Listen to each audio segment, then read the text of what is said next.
What's up you?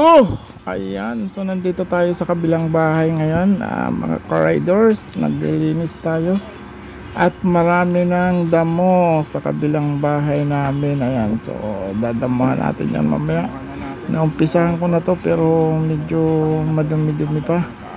So lilinisan natin labas at loob ng ating bahay. Ayan, dahil minsan lang natin mapuntahan to. Ayan, ito ang part 2 ng ating paglilinis dito sa bahay sa may subdivision. Ayan.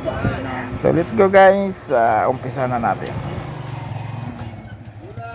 So mga utol, ito ang aming subdivision. So pinuntahan namin kasi medyo marami ng dumi. Ayan, so medyo nalinisan ng mga utol, mga riders. Ayan.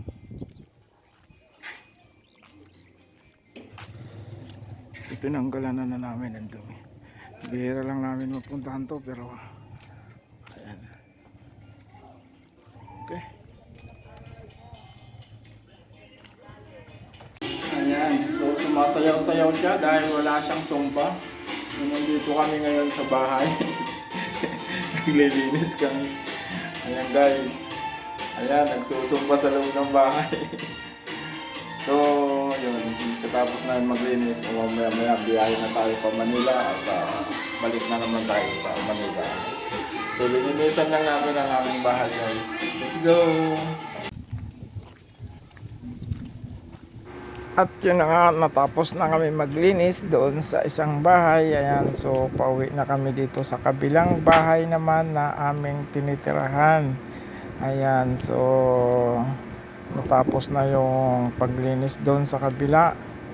Ayan, so balik na tayo dito sa ating isa pang bahay kasi magre-ready na tayo pabalik ng Maynila. Ayan, dahil may pasok na bukas. So ready na naman tayo para pumasok sa trabaho. Ayan, so andito na ang aming bahay sa kabila. Ayan, yung nasa left side, yan ang aming bahay na isa pa. Ayan, so bali dalawang aming mga bahay dito at marami kaming bahay dito mga guys. Ayan, so ito ang aming gate mga utol. So papasok na kami, so let's go, bye bye, see ya, have a nice day. Also, please support our YouTube channel, John Rider Motovlog. Ayan, so paki-like, share, and comment. See ya, bye-bye.